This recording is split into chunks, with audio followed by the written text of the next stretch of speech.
Bismillahirrahmanirrahim. Assalamualaikum warahmatullahi wabarakatuh. Alhamdulillahi rabbil alamin. In hadzal qur'ana yahdi lillati hiya aqwam. In hadzal qur'ana basira wa nazira. Wa la tus'alu an ashabil jahim. Inna sanulki alayka qawlan sakila. Ashhadu an la ilaha illallah wa ashhadu anna Muhammadan abduhu wa rasuluh la nabiyya ba'da. Faya ibadallah, wa man ahsanu qawlan mimman da'a ila Allah wa 'amila shalihan wa qala innani minal muslimin wa qala idan ghafiri zambi wa qabili taubi sadidil iqab zituli la ilaha illa huwa ilaihil masir. Fanaral hadisi fi kitabullah al huda Muhammadin sallallahu alaihi wasallam wassarul umur muhdasatuha fa inna kulla muhdasatin bid'ah wa kulla bid'atin dalal wa kulla dalalatin finnar. Yang insyaallah mudah-mudahan senantiasa diberikan keberkahan oleh Allah Subhanahu wa taala, ketua beserta seluruh jajaran pengurus DKM, wabil khusus para orang tua kita semua, wabil khusus para jamaah sekalian yang mudah-mudahan senantiasa diberikan kesehatan, kesempatan dan kemudahan untuk bisa beribadah kepada Allah Subhanahu wa taala. Al-awwal, kita panjatkan puji syukur kehadirat Allah Subhanahu wa taala yang telah mempertemukan kita semua. Salam dan salawat semoga tercurah kepada junjungan kita Nabi besar Muhammad sallallahu alaihi wasallam beserta keluarga, sahabat dan pengikutnya sampai akhir zaman. Masyarul muslimin rahimakumullah. Pembahasan kita hari ini adalah satu dari 4 pembahasan yang akan berkelanjutan. Kita akan membahas tentang daurah janaiz. Kita akan membahas sebuah pembahasan yang sangat penting dalam hidup kita, sebuah pembahasan yang pasti kita akan melewatinya, sebuah pembahasan yang pasti kita akan melihat hal itu terjadi di depan mata kita semua. Pembahasan berkaitan dengan daurah janaiz berarti sebuah pembahasan untuk menjadi renungan dan mengingatkan kita semua. Karena kemampuan untuk bisa melaksanakan daurah janaiz tidaklah dimiliki oleh satu orang atau orang-orang tertentu saja. Kemampuan untuk melaksanakan daurah janaiz harus dimiliki oleh seluruh kaum muslimin sebagai bagian dari ilmu dalam pemahaman Islam. Itu sebabnya pembahasan ini sebenarnya sangat penting buat kita pada kesempatan hari ini. Wabil khusus kalau seandainya musolah ini memiliki tim untuk melaksanakan kegiatan daurah janaiz, memiliki tim yang kalau seandainya ada seseorang yang sedang sakaratul maut, kalau seandainya ada seseorang yang telah meninggal dunia, maka dialah yang mengurusi itu semua sebagai perwakilan kaum muslimin yang ada di sekitarnya. Kalau kita ada yang meninggal di sini, siapa yang ngurusin? Dari luar atau dari dalam? Emang kenapa dari dalam? Enggak ada atau belum bisa? Ada yang sudah bisa tapi belum berani. Mudah-mudahan setelah ini nanti kita sudah mulai berani, Pak. Karena ini penting. Karena kalau seandainya ternyata amilnya jobnya banyak, siapa yang mengurusin? Kalau amil bisa jadi jobnya udah kayak penghulu, Pak. Banyak. Saya nggak bisa jam segini, saya bisanya jam segini. Repot, Pak. Naik lagi tuh mayat jamnya.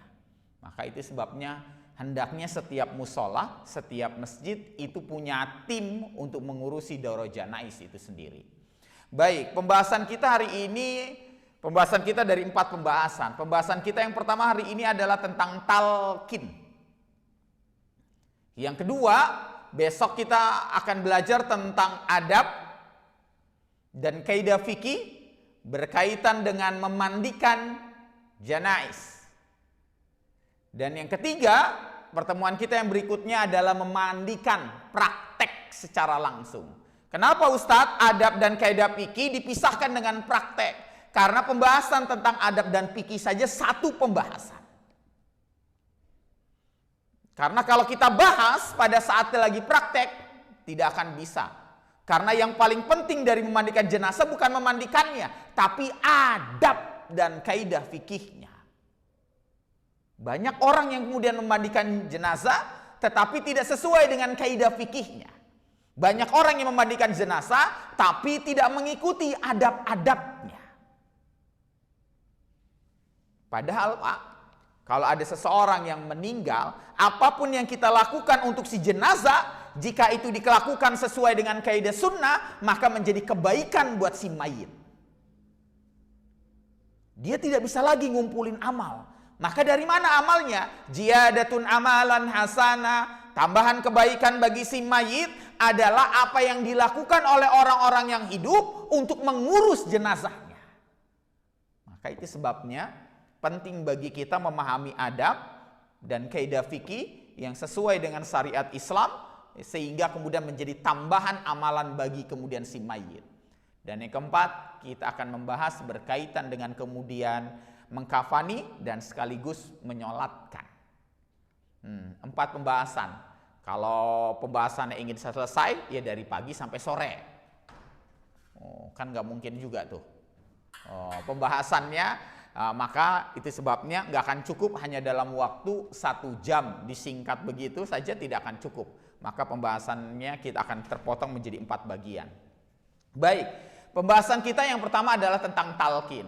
Sebenarnya saya pengen minta contoh sampel. Abang aja ya bang, buat contoh. Boleh? Oh, boleh. Nah, maaf, saya singkirin dulu mejanya kali ya.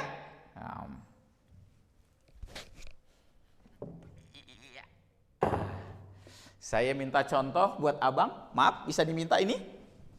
Ya. Abang boleh tidur di sini. Bantalnya boleh, ada itu sajadah lagi, biar agak empuk. Tapi nggak pakai guling ya bang. Kalau pakai guling di rumah ini bang. Alhamdulillah ada si abang. Sini bang, tiduran. Nah, ya, abang tiduran. Baik. Baru kali ini nih ada mayat pakai masker. Nggak usah bang, ngeledek. Baik, hari ini kita ingin melakukan pembahasan yang pertama dari Daurah Janais adalah talqin. Siapa yang sudah pernah menyaksikan secara langsung orang yang dalam keadaan sakaratul maut? Di sini semua sudah? Ayah belum? Pak Haji? Sudah? Langsung? Atau kemudian menyaksikan orang terdekat dengan kita? Pada saat kita menyaksikan, kita yang mentalkinkan atau orang lain? Kebanyakan orang lain ya. Panggil ustadz, panggil pak kiai, panggil itu dan lain sebagainya. Padahal mustahab, lebih afdol kalau kita yang anaknya langsung. Lebih afdol kalau orang yang terdekat dengan dirinya. Itu mustahab. Lebih dicintai Allah. Itu sebabnya kemampuan Daurah Janais harus dimiliki oleh semuanya. Karena kalau kita yang mentalkinkan, kalau kita yang memandikan, kalau kita yang mengkafani, kalau kita yang ngurusin orang yang terdekat dengan kita, maka seluruh dosa yang ada pada si mayit itu berguguran. Alladzi ya'firullahu fi zunubikum. Kepada siapa? Kepada orang-orang yang terdekat dengan dirinya, istrinya, anaknya, keluarga besarnya. Lihat. Maka itu sebabnya mustahab, Bapak harus bisa semua. Mudah-mudahan nanti setelah ini kita sendiri yang langsung mentalkinkan, Pak. Susah Ustadz, kagak. Yang susah itu adalah kemauan, yang susah itu adalah sajaah, keberanian dari kita semua. Jadi hari ini mudah-mudahan setelah proses belajar ini kita udah bisa nanti mempraktekkan untuk orang-orang terdekat dengan kita semua. Atau kemudian kita minta nanti setelah ini ajarkan kepada istri kita, ajarkan kepada anak kita, kalau saya nanti sakaratul maut Umi, tolong kamu yang mentalkinkan. Wahai ya bunayya, wahai anakku, kalau seandainya aku dalam keadaan sakaratul maut, ruh sudah sampai pada tenggorokanku, engkaulah yang mentalkinkan. Kedatangan ustadz cuma syahidan, sebagai saksi. Kedatangan ustadz adalah cuma mengingatkan, seperti ini yang melakukannya adalah orang yang terdekatnya. Jadi itu sebabnya kalau saya dipanggil untuk ngurusin Dorojan Nais, saya itu cuma syahidan. Kamu berada di kanannya, kamu berada di kirinya, saya di belakangnya. Mari baca, bisikan ke telinganya. Jadi itu. Karena selama ini para ustadz yang langsung, padahal mustahab keluarga besarnya yang terdekat. Jadi kita mulai. Talqin, ingat, talqin itu fil lughah secara bahasa artinya mengajarkan. Fil lughah secara bahasa itu artinya mengajarkan, membimbing, memahamkan. Jadi memahamkan. Apa yang dipahamkan? Zikir. Yang diajarkan zikir. Mautakum la ilaha illallah. Yang diajarkan adalah zikir, kalimat itu. Ustaz, apakah kalimat yang lain boleh? Sunnahnya itu. Kalau kalimat itu ternyata kemudian tidak mungkin karena panjang, maka bisa gunakan kalimat tauhid yang lain sesuai pandangan sunnah hasanah, apa yang disampaikan oleh para ulama. Itu talqin. Kapan talqin itu dilakukan? Itu yang penting. Jangan sampai kemudian napasnya masih di perut. Tuh, coba bang begitu bang. Oh nggak bisa. Tuh.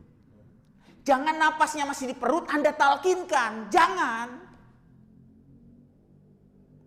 Jangan talqinkan pada saat napasnya di perut. Kalau napasnya di perut, yang kita lakukan adalah pengobatan.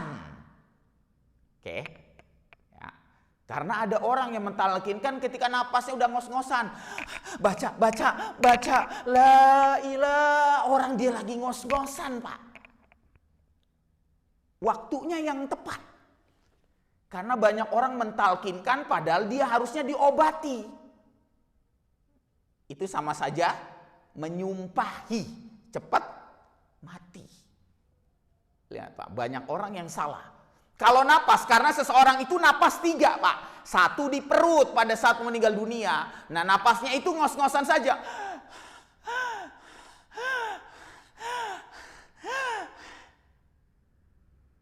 Itu masih bisa diobatin Pak. Yang kedua, napas di dada.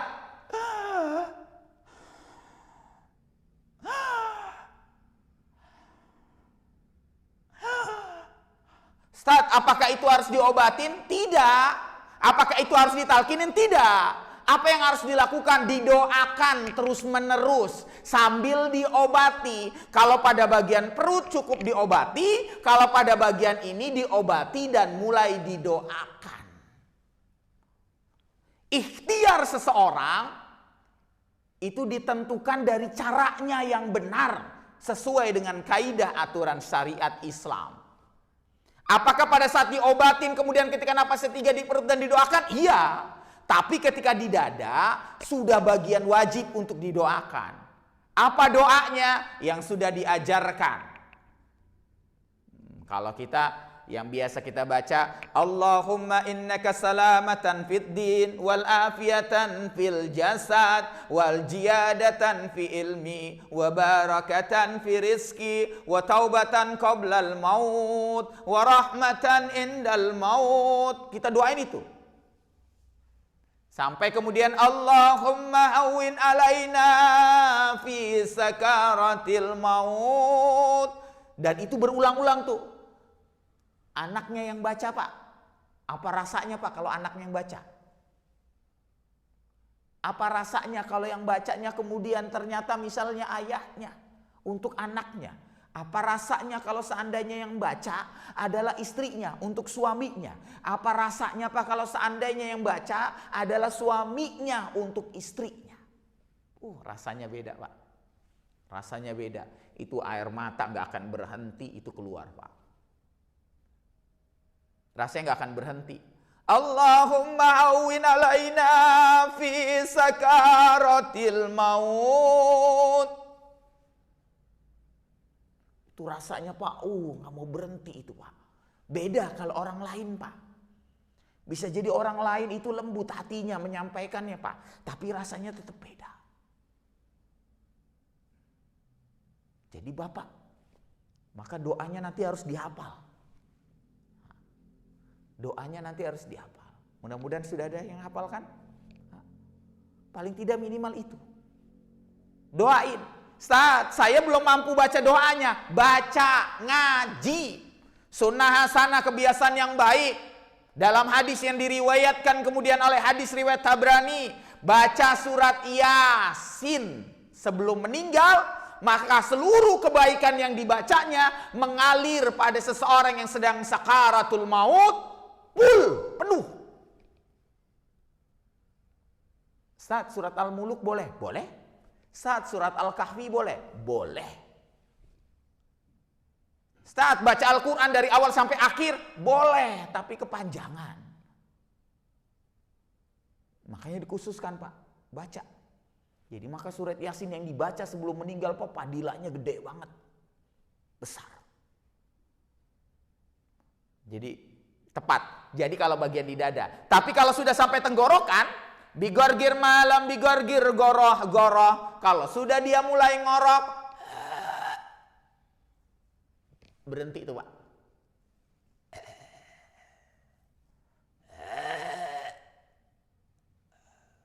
Baru Pak mulai ditalkinin. Ya, la ilaha illallah. Terus, Pak. Kalau dia sudah ngorok. Sakaratul maut, sakaro itu mabuk. Kalau kita bacakan, Pak, orang pada saat lahir yang pertama itu, Pak, keluar indranya hidup itu telinga. Makanya sunnah hasanah, kebiasaan baik yang dilakukan para ulama, diazankan, diperdengarkan kalimat tauhid. Pada saat meninggal dunia, Pak, yang terakhir nih, Pak, dicabut telinga. Sakaro, mabuk, kalau seandainya diperdengarkan ke telinga, Pak, nanti ada refleks pada fungsi otak kecilnya, dia merekam atas apa yang sudah dia lakukan sebelumnya, maka tiba-tiba mulutnya keluar dengan sendirinya, Pak. Itu sakaro, mabuk. Makanya orang mabuk, Pak, mulut apa saja yang terlontar dari mulutnya itu bergantung dengan isi kepalanya. Kalau isi kepalanya kemudian baik, dan kita berprasangka baik pada si mayit, maka keluar, Pak, kalimat tauhid. Kadang-kadang bukan kalimat itu. Kadang-kadang saya yang kemudian menyaksikan, langsung mentalkinkan, ada yang keluar Allah.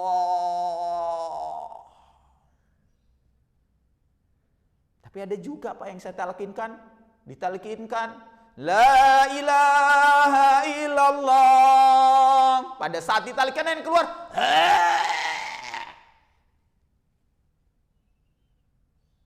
udah seperti disembelih.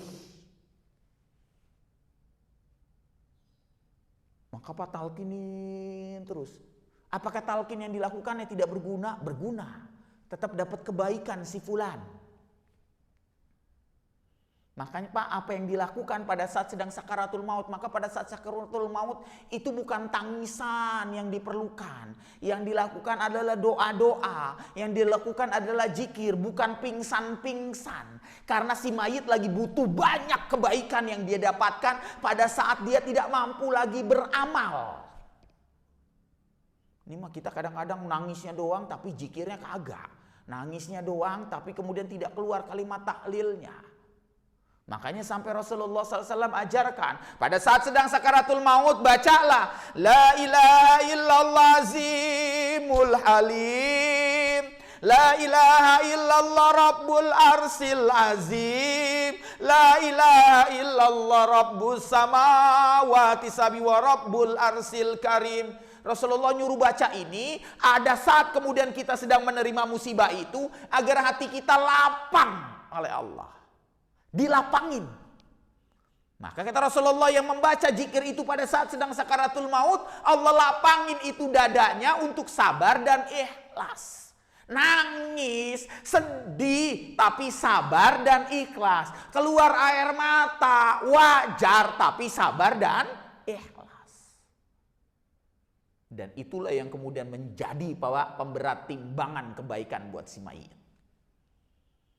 Kayak apa? Kalau apapun kemudian, anak kita, istri kita, orang tua kita, ayah kita, kakek kita, kalau itu yang terjadi maka tambahin Pak, ziyadatun amalan hasanah. Jadi pada saat di tenggorokan nih Pak yang dibaca. Jadi kalau sampai di sini ngaji aja dulu dah. Banyakin. Ustadz, lantas bagaimana kemudian posisi si orang yang sedang sakaratul maut pada saat untuk ditalkinkan? Apakah harus menghadap kiblat? Tidak. Bebas madepnya. Tidak ada kaidah sunnah, tidak ada kaidah fikih, tidak ada pendapat para ulama yang roji, yang sahih bahwa kalau seandainya si mayit dalam keadaan sakaratul maut dihadapkan kepada kiblat. Gak ada. Itu cuma kebiasaan kita saja. Boleh nggak Ustadz dihadapkan kiblat? Boleh. Hukumnya mubah saja. Tapi jika ada yang mewajibkan harus menghadap kiblat, maka harus ditanyakan apakah ada keterangan dalam syariat Islamnya kalau diwajibkan. Karena kalau wajibkan berarti kalau tidak dilaksanakan apa Pak? Dosa. Tapi boleh menghadap kiblat. Kalau nanti dia sudah meninggal dunia Ustadz, apakah kemudian harus menghadapkan kiblat? Tidak juga. Hukumnya mubah saja, tidak sunnah dan tidak wajib. Kita kadang-kadang Pak maksain, rumahnya kecil Pak, cuma lorong doang, cuma satu doang, sempit, dipaksain menghadap kiblat, nggak usah Pak. Sesuaikan saja dengan kondisi ruangan yang ada, agar orang lain yang datang bisa takziah. Gitu. Oke. Ustadz, apakah pada saat ditalkinkan tangannya ditaruh di tangannya seperti ini? Tangan kanannya kemudian ada di atas dan tangan kirinya ada di bawah? Enggak. Tidak sunnah dan tidak wajib. Ini Pak pentingnya, makanya kita kemudian mempelajari kaidah adab fikih itu untuk tidak sunnah dan tidak wajib. Apakah boleh Ustadz? Boleh. Hukumnya mubah. Jadi tangan kadang-kadang kan kita sedah kepin, begitu kan? Boleh nggak? Boleh. Kalau tangannya di bawah boleh nggak Ustadz? Boleh. Saat kalau nanti dia sudah meninggal dunia tangannya apakah harus disedekapkan? Tidak juga.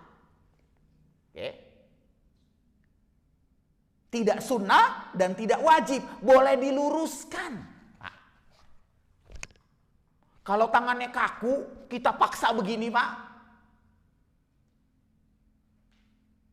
Jadi hukumnya mubah. Hukumnya mubah. Jadi itu talqin. Itu kaidah talqin yang harus dilakukan. Jadi jangan sampai nanti kita salah. Apalagi yang harus dilakukan di dalam talqin? Kalau seandainya Pak napasnya sudah di dada, maka apa yang dilakukan kemudian kebiasaan oleh para ulama. Imam Ghazali ngomong begini, kalau dia kemudian napasnya sudah di dada, kirimkan doa untuk dirinya. Doa yang salah satu doa yang paling matsur yang dibaca Rasulullah, Allahumma sim lana min hasyatika ma tahulu bihi baina wa baina ma'siyatika wa min ta'atika ma tuballighuna bihi jannataka wa minal yakin. Doa ini dibaca Rasulullah agar kita Pak berlapang dada dengan musibah yang ada. Jadi kalau begitu Pak, kita talkinin itu sebenarnya pahalanya buat si mayit, tapi doanya sebenarnya buat siapa? Buat kita. Supaya apa? Sabar, ikhlas. Lihatlah kehebatan agama ini Pak. Lihatlah Islam Pak. Jangan dipikir bahwa talqin itu buat si mayit lah. Mayit itu cuma butuh tambahan kebaikan Pak. Doa yang dibaca itu untuk kita Pak. Ya Allah, ampuni sebuah dosa-dosa. Ya Allah, ampuni dosa-dosa dari kemaksiatan kami. Jadi sebenarnya untuk kita nih Pak dilapangin. Itu yang pertama kata Imam Ghazali. Lalu apa yang kedua? Bacakan Al-Quran di sampingnya. Jadi bacanya yang keras Pak. Baca yang keras. Yasin. Yang keras. Jangan pelan-pelan. Yang keras sampai ke telinganya. Sambil memegang bagian tubuhnya. Jadi Pak, kalau misalnya itu kita pegang tangannya. Yasin. Kita pegang nih tangannya Pak. Masya Allah Pak. Kalau yang melakukannya anaknya Pak, apa rasanya Pak? Ustaz, di setel kaset murotal boleh nggak? Ya ile, kagak ngaji loh.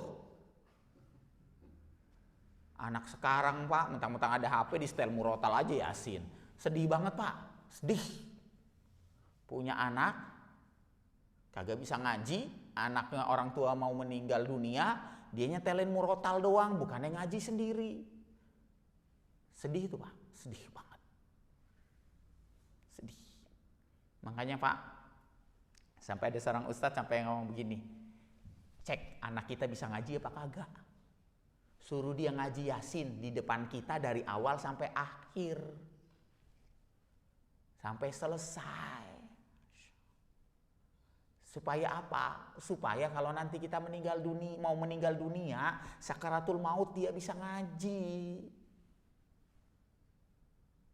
Syukur-syukur kalau suaranya kayak anaknya Pak Haji Jamuri. Itu yang kedua, Masya Allah. Cakep banget. Kalau enggak, yang penting bisa ngaji. Wah, Masya Allah.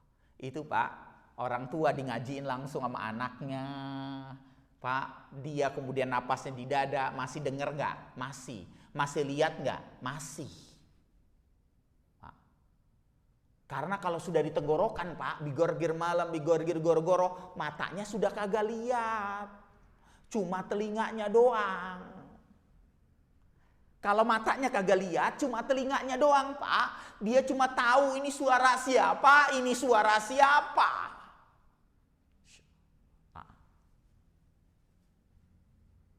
Ini suara siapa? Kalau dia cuma di tenggorokannya saja Pak, ini suara siapa, tiba-tiba dia keluar air mata Pak, begitu Pak. Ya Allah.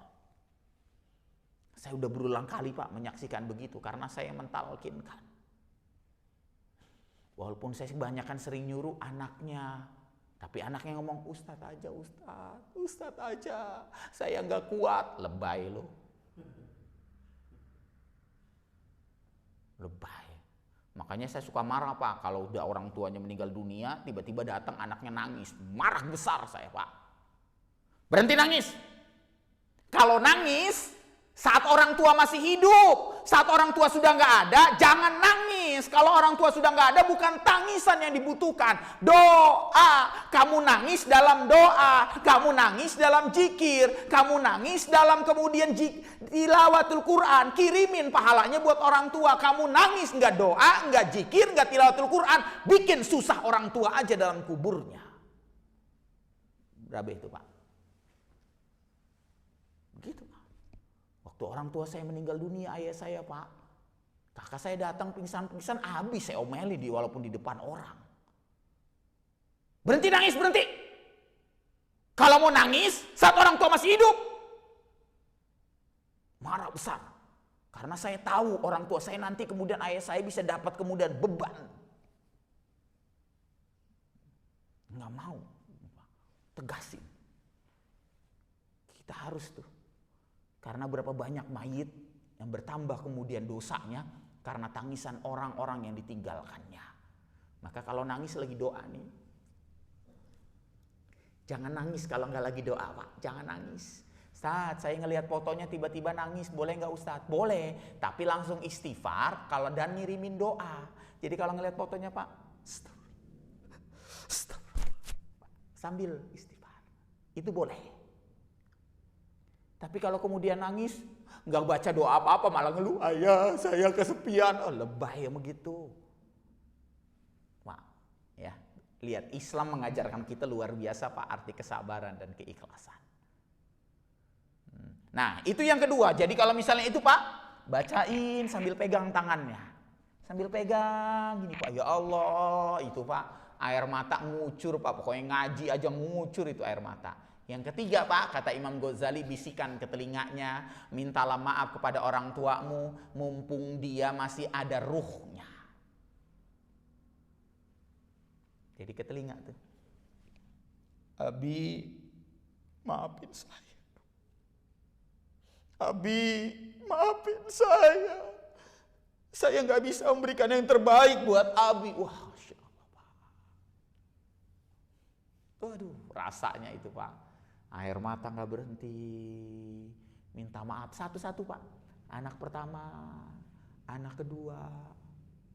Kalau ada anak yang jauh, yang dia memang bikin kesel, udah, tuh, Abi, maafin. Maafin.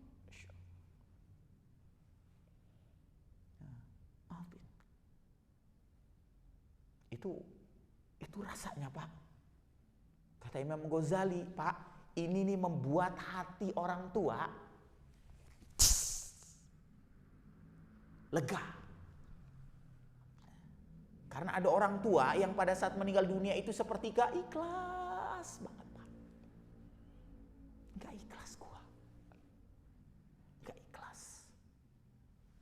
Maka Pak, legain hatinya, datang tuh semua anaknya, tinggalin harta dunia, tinggalin semua pekerjaannya, tinggalin. Tuh kalau kita punya anak soleh, tinggalin semuanya, datang, berusahalah untuk melihat wajah ayahmu yang terakhir, berusahalah untuk sholat yang terakhir untuk ayahmu, berusahalah untuk memandikannya yang terakhir untuk ayahmu, berusahalah yang terakhir untuk datang ke kuburannya, pegang itu kerandanya, masukin ke dalam kuburannya, yang terakhir tinggalin semua harta dunia. Maka saya paling kesel sama anak yang sampai kemudian orang tuanya sudah di kuburan, dia baru datang. Kesel banget. Kesel banget Pak. Saya ngelihat sendiri langsung Pak. 2 hari orang tuanya dikubur, anaknya baru datang. Marah besar banget Pak saya.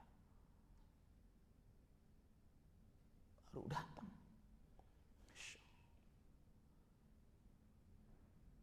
Dicari anaknya pada saat dia meninggal dunia, nggak ada yang tahu rumahnya Pak. Orang tuanya ditinggal di kontrakan. Dia tinggal di rumah sendiri. Keselnya Pak. Jam 11 malam saya masih naburin kapur barus.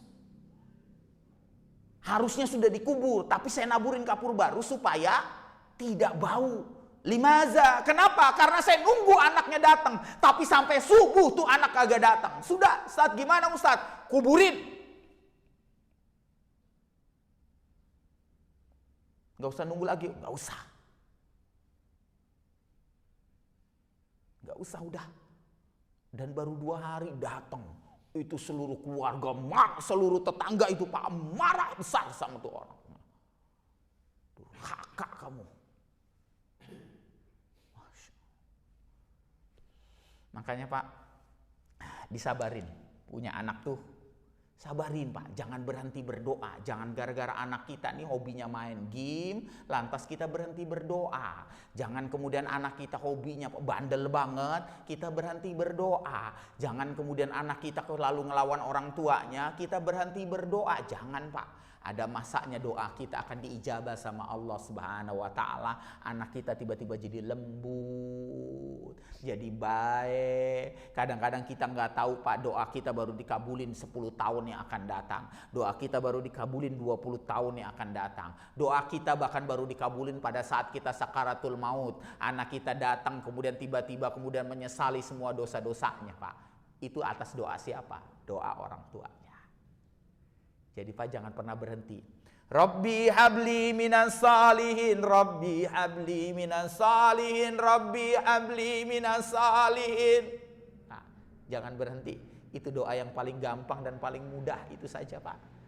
Rabbi habli minas salihin, Rabbi habli minas salihin, Rabbi habli minas salihin. Terus Pak, jangan berhenti doain itu Pak. Bapak berhenti doa itu berarti Bapak berharap, Bapak berarti tidak berharap lagi anaknya jadi anak yang saleh. Maka kata Imam Ghazali, bisikin tuh ke telinganya Pak, bisikin. Itu Pak, nanti tiba-tiba anak orang tua kita keluar tuh air mata. Hatinya lapang Pak. Maka saat itulah dia kemudian Pak keluar kalimatnya, kalimat tauhid. Makanya Pak, anak kita harus bisa di sampingnya. Makanya saya kalau misalnya mentalkinkan, anaknya kumpul bisikin ke telinganya, minta maaf. Satu, anaknya, kakaknya, adeknya, cucu-cucunya, kalau yang misalnya itu yang sudah Pak, yang sudah mampu tamyiz, membedakan baik dan buruk Pak, itu langsung bisikin ke telinganya.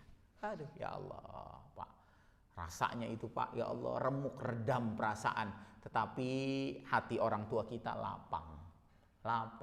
Maka saat itulah dengarkan kemudian apa, kalau dia masih mampu berkata, maka dia akan menyampaikan wasiat. Kalau nanti habis sudah tidak ada, maka wasiat itu ada yang disyariatkan, ada yang tidak perlu disyariat, yang harus dipenuhi syariatnya, ada yang tidak perlu harus dipenuhi syariatnya Pak.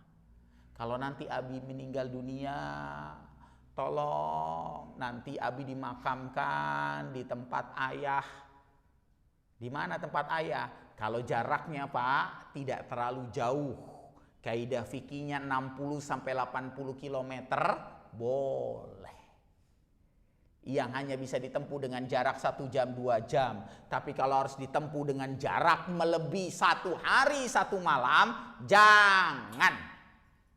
Oke. Nah, sekarang untung udah ada pesawat kan, jadi agak lebih mudah. Tapi kalau ditempuh lebih dari setelah 1 hari 1 malam Pak, itu sebaiknya jangan. Dan itu tidak boleh. Itu kata Imam Ghazali. Yang ketiga Pak, pokoknya bisikan ke telinganya. Yang keempat Pak, ngurusin, datang tuh anaknya, ayah, la ilaha illallah, talkinin. Ada yang megang kakinya, mijitin. Ada yang megang tangannya Pak, Masya Allah. Jadi pada saat dia sakaratul maut tuh Pak, orang anaknya pada kumpul, megangin. Aduh, itu rasanya kayak apa Pak. Makanya kalau misalnya kita kemudian ngurusin orang yang talkin, ustadznya tuh suruh kemudian, kamu kakinya, kamu itunya. Waduh Pak, itu bahagia. Karena sentuhan begini Pak, ya Allah. Kalau dia bigorgir malam, bigorgir udah di tenggorokan Pak, memang pada saat disentuh begini sudah tidak rasa, karena ruhnya sudah sampai tenggorokan. Tapi Pak, sentuhan begini membuat kemudian kita jadi lebih lapang dan lebih sabar nantinya. Anggap sebagai sentuhan terakhir buat kita. Dia tinggal telinga doang nih Pak. Itu talqin. Jadi proses talqin akan dilewati oleh kita semua dan kita harus paham, harus tahu caranya dan lain sebagainya. Ustaz, pada saat kita sudah talqinkan tiba-tiba dia berhembus napas terakhir. Apa yang harus kita lakukan Ustaz? Yang pertama, setelah ba'da talqin, setelah kemudian ba'da al-mautillahu, setelah kematian datang kepada dirinya, maka yang harus dilakukan bersihkan dahulu, jangan diumumin dulu. Kita mah langsung panggil Pak RT, panggil kemudian ketua DKM, umumin. Gak usah umumin dulu Pak. Kita kebiasaan begitu. Makanya pada saat lagi ditalkinkan Pak, gak usah hubungin kanan kiri tetangga. Kalau anaknya bisa gak usah hubungin ustadz juga. Kalau anaknya bisa, kalau anaknya gak bisa maka panggil ustadz, tapi gak usah heboh. Nggak usah kasih tahu kanan kiri, cukup ustadznya saja. Karena Pak, meninggal dunia itu harus kita tutup aib yang ada pada orang yang meninggal dunia. Kalau dia muntah darah, bersihkan dulu darahnya, baru diumumin, baru orang boleh datang. Oke, jelas ya. Jadi kalau ada yang meninggal dunia, jangan langsung Pak, bersihin dulu. Kan keluar nih Pak kotoran. Keluar kotorannya banyak Pak. dibuka dulu Pak, bersihin. Kotorannya dibuang Pak. Dibuang kotorannya. Jadi agar jangan sampai bau. Jadi orang lain datang bau. Jangan. Kalau ada darah yang keluar bersihin Pak. Bersihin semuanya Pak. Rapihin. Kalau rambutnya berantakan sisirin dulu Pak. Kalau jenggotnya berantakan sisirin dulu Pak. Insya Allah. Kalau bajunya kemudian kotor rapihin dulu Pak. Bersihin dulu. Bersihin. Pokoknya yang paling dibersihin Pak kotoran. Kalau ada darah-darahnya dibersihin dulu Pak. Setelah itu ambil minyak wangi Pak, semprotin. Setelah itu dia diletakkan yang rapi. Ambil kain Pak, tutup. Hendaknya 2 kain. 1 untuk badan, 1 untuk wajah. Dipisahkan. Karena kalau 1 kain Pak, takutnya kebukaan lebih. Karena kita tidak boleh melihat yang lainnya. Bukan tidak boleh, tapi sebaiknya kita agar kita mampu menjaga aib si mayit. Takutnya kita buka lebih, kita nggak bisa menjaga, kelihatan semua aibnya. Tangannya jegeng, kaku, begini. Jadi cukup bagian wajah. Jadi kalau misalnya ini, kita cuma sini aja Pak. Maaf ya Bang, bukan berarti udah nggak ada nih Bang. Jadi kita cuma tutup begini, buka. Gitu. Oke ya.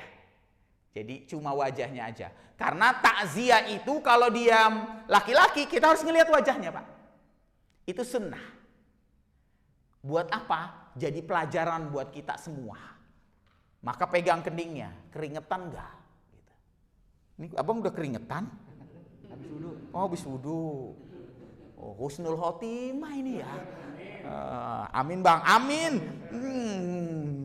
Bukan berarti saya ngomong begini lantas meninggal, waktu mau udah ditetapin ya Bang. Tuh kalau gini tuh ya. Kita ngelihat wajahnya senyum gak? Syekh Ali Jaber senyum, ya Allah.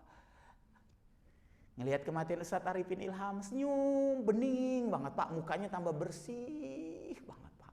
Orang soleh Pak kalau meninggal dunia Pak mukanya bening banget, nggak perlu pakai kayak udah kayak pakai skincare, bersih. Bersih banget Pak. Mengkilat. Itu orang yang beriman Pak.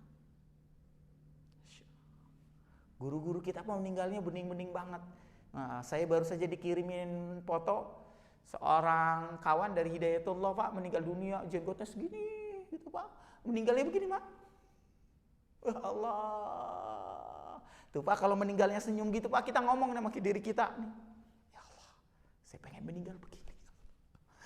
Saya pengen meninggal begini, ya Allah, saya pengen begini. Tapi kalau dia meninggal dunia dalam keadaan tidak menyenangkan wajahnya Pak, renungan buat kita.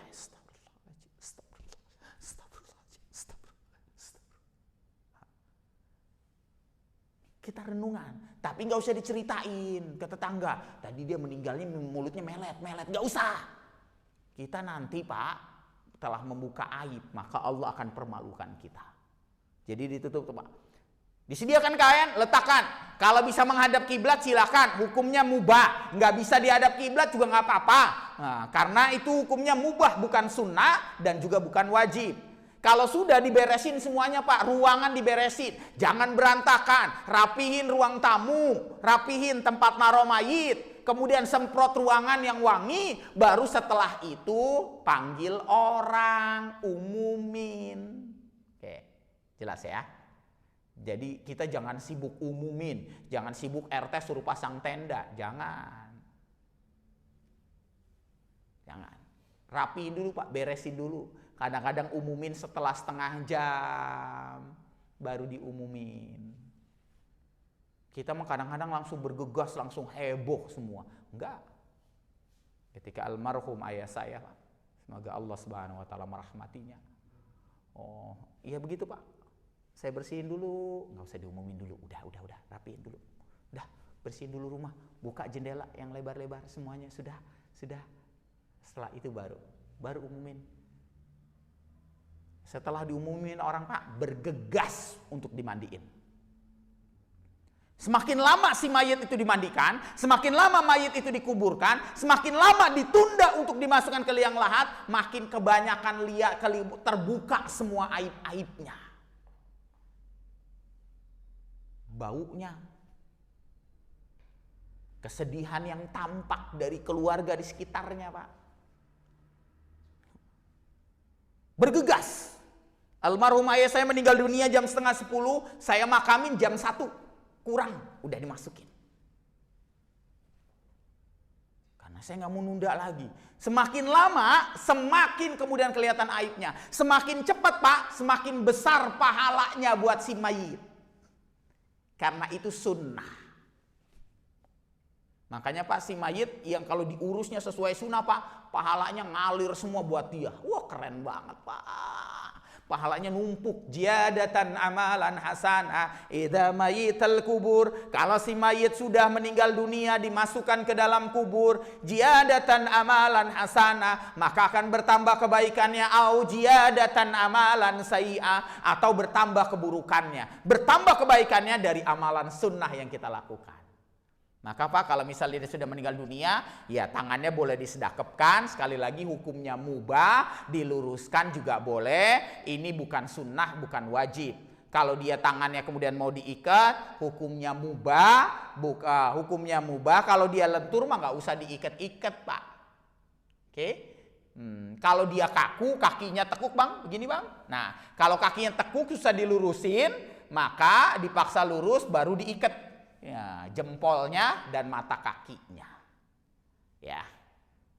Jadi selama proses itu sebabnya, Pak, maka ditutup seluruhnya agar kagak kelihatan. Ini banyak iketan nih, ini pasti meninggalnya kaku banget nih. Kan jadi begitu, Pak. Ditutup. Ya. Jadi kalau sudah, Pak, itu proses talqin. Ziyadatan amalan hasanah. Kalau sudah selesai itu, Pak, dan ditutup, maka anaknya langsung berdoa. Apa doanya? Kalau itu anaknya langsung, Rabbi firli wali walidayya warhamhuma kama rabbayani shaghira. Rabbi firli wali walidayya walil mu'minin yauma yakumul hisab. Rabbana anta waliyyi fi dunya wal akhirah. Tawaffani musliman wal hikni bisalihin. Atau jika tidak, Allahumma firlahu warhamhu wa'afihi wa'fu anhu. Allahumma la tahrimna azrahu. Gitu, Pak, terus. Jadi kalau sudah ditutup, anaknya langsung ngirimin doa. Hapus air matanya, kirimin doa. Maka doa yang kemudian dikirimkan sama anaknya langsung, maka sesungguhnya jadi penghapus semua dosa-dosa ayahnya terhadap seluruh keluarga besarnya. Tinggal dia kemudian kepada tetangga-tetangganya. Dosa kita paling banyak, Pak, sama istri. Dosa kita paling banyak sama anak. Dosa kita paling banyak sama keluarga besar. Betul? Itu dosa kita paling banyak, Pak. Sama tetangga banyak nggak? Ya banyak, tapi nggak sebanyak itu, Pak. Karena kita banyak baik kepada orang lain, tapi kadang-kadang kagak baik sama keluarga, gitu, Pak. Jadi habis tuh. Kalau sudah, Pak, langsung doa. Kalau ada yang tidak bisa, tuntun sama kita. Doa, aminin, aminin. Kalau sudah, Pak, ditutup, udah. Kirim dah, sisanya kemudian kita udah mulai ngaji. Kenapa kita ngaji? Supaya kita kagak sedih. Makanya disebutnya takziah. Takziah itu artinya apa, Pak? Menghibur. Hiburan terbaik apa, Pak? Zikir. Zikir terbaik itu apa, Pak? Ahsanu zikir, abdalu zikir, huwa tilawatul Quran. Zikir yang paling utama itu baca Quran. Maka baca Quran. Dan itu takziah terbaik. Jangan karena dia penyanyi dangdut, takziahnya dengan nyetel dangdut. Jangan, percuma. Tambah dosa tuh. Maka itu takziah. Makanya dalam takziah memperbanyak zikir. Maka kegiatan tahlil yang dibaca itu adalah kegiatan untuk takziah. Menghibur si tuan rumah. Menghibur si tuan rumah. Kalau di dalamnya ada sedekah buat si mayit, maka mengalir pahalanya kepada si mayit. Tapi pada dasarnya orang berkumpul zikrul maut itu untuk takziah, Pak. Semakin banyak orang yang datang, Pak, tuh orang yang ditinggalkannya, Pak, hatinya besar. Banyak banget yang sayang sama almarhum, banyak banget. Tapi lagi di pandemi begini kan repot, Pak, ya. Bisa-bisa urusnya pulangnya bawa COVID. Pak Haji jadi ingat. Karena saking banyaknya orang sayang gitu Pak sama kita, jadi dia datang. Tapi insya Allah gara-gara orang banyak begitu juga makanya Pak Haji sehat kembali ya. Jadi itu ya talqin. Abang terima kasih ya Bang, insya Allah jadi anak yang saleh ya. Dan insya Allah Abang kalaupun itu insya Allah jadi salah satu orang-orang yang dimuliakan oleh Allah Subhanahu Wa Taala. Terima kasih Bang ya. Baik, sampai sini ada yang ditanyakan? Silakan. Yang ada yang ditanyakan? Oh iya, ya biar Bang. Ada yang ditanyakan? Ya, jelas? Ya, itu pembahasan kita tentang talqin. Nanti hari apa kita? Minggu keberapa? Nah, minggu kedua. Nanti kita akan langsung adab dan kaidah fikih. Saya bagikan selembaran kertas karena kertasnya ini penting. Nanti sampai di rumah jangan dibuang, tapi tempel di depan pintu kamar kita Pak. Biar ibu istri kita baca, anak kita baca. Jadi nanti pada saat nanti misalnya Allah panggil salah satu di antara kita keluarga besar, kita sudah ada panduannya. Cuma selembar, sengaja saya buat selembar. Kalau dalam fikih sunnahnya, ya sampai berlembar-lembar Pak. Kan ribet kan? Kita paling nggak suka baca yang banyak-banyak. Maka satu lembar saja cukup. Set, ya. Nanti saya kirimin juga doanya. Satu lembar doa talqin. Ya, harus bisa. Dan kalau bisa musola ini ada timnya, karena nanti kalau sudah memandikan dan mengkafani harus bisa. Siapa? Nah, yang jelas imam kita harus bisa. Karena nanti kalau ada yang meninggal dunia, Ustaz yang harus ngurus. Ya, harus ngurus. Siapa lagi? Tinggal tambahin. Ada yang siap? Ada yang siap? Pada tegang semua, ngeri Ustaz, nggak bisa tidur, ntar nggak bisa tidur 3 hari 7 malam Ustaz, nggak bisa tidur. Pak, emangnya saya juga nggak bisa tidur? Kagak bisa juga Pak, berkali-kali berulang-ulang ngurusin tetap aja juga nggak bisa tidur. Makanya saya, Umi, habis begini gua nggak bisa tidur, kebayang mulu. Sama Pak, saya juga punya atifah, perasaan yang sama. Tetapi Pak, pahalanya gede banget. Menjadi orang yang ngurusin mayit, kalau dia ngurusin gak ada orang lain, gak ada keluarga besarnya Pak, Masya Allah. Sebesar gunung Jabal Nur dan Jabal Uhud. Besar banget pahalanya. Jadi maka amil itu sebabnya amil yang ikhlas, amil yang sabar, gede banget pahalanya Pak. Kalaupun nanti dia dapat hadiah dari si mayit, itu adalah infak dan sedekah. Maka itu sebabnya Pak, kalau misalnya kita diurusin oleh amil, infak sedekah, kita ngomong begini Pak. Nih Imam Ghazali akadnya begini. Untuk ayah saya, tolong diterima Ustadz, untuk ayah saya infak buat ayah saya. Ngomong begitu. Ya Pak, ngomong begitu. Ini untuk infak untuk ayah saya. Ustadz, bisa nggak cuma di dalam hati? Akad itu dalam hati, apa kemudian diucapin Pak? Ucapin. Emangnya Bapak nikah kemudian sah? Apaan? Emang udah ngucapin? Udah dalam hati. Apaan? Jadi yang namanya akad Pak, sama seperti tromo lewat Pak, kita ngucapin tuh dari lisan. Untuk ayah. Gitu Pak. Untuk ayah. Akad itu Pak. Jadi diucapin, untuk infak untuk ayah saya. Tolong terima Ustadz. Oh ya. Dan ustadznya harus menerima karena itu sedekah untuk ayahnya agar mengalir pahala untuk ayahnya. Jangan sampai nggak usah. Terima. Nanti kalau ustadznya kemudian mau infakin lagi nggak masalah, tapi yang jelas harus terima agar sedekah dan pahalanya ngalir. Itu adab dari seorang ustadz. Ya. Jadi itu talqin kita, ada kesempatan. Besok kita kemudian itu nanti doanya kalau nggak bisa dihafal Pak, tempel aja, udah tempel dulu. Ntar kalau itu untung gue belajar kemarin nih, baca. Itu doa yang matsur, ntar saya kirimin. Ya, nanti yang ketiga baru kita memandikan, tolong disiapin tempat pemandian. Ada nggak? Tempat pemandiannya kagak ada, gimana mandiinnya ntar? Belilah Pak, ya. Beli dalam waktu dekat ini nih, karena masih 2 bulan lagi, jadi bisa beli. Nanti kita belajar memandikan, sekaligus kita udah siap tim. Kalau sudah ada keranda, kalau sudah ada alat memandikan, biasanya kita udah siap Pak. Berarti tim kita sudah siap. Nanti kalau misalnya memandikan terus dari mana Pak? itunya alatnya. Kalau kemarin-kemarin yang meninggal di Al-Barkah, jauh banget Pak transfernya, keranda doang. Allah, ya belilah Pak, beli. Buat aset, penting nggak buat masalah ini? Penting banget. Nah, beli, tinggal cari harga, insya Allah. Untuk Melia mah, insya Allah dimudahkan sama Allah.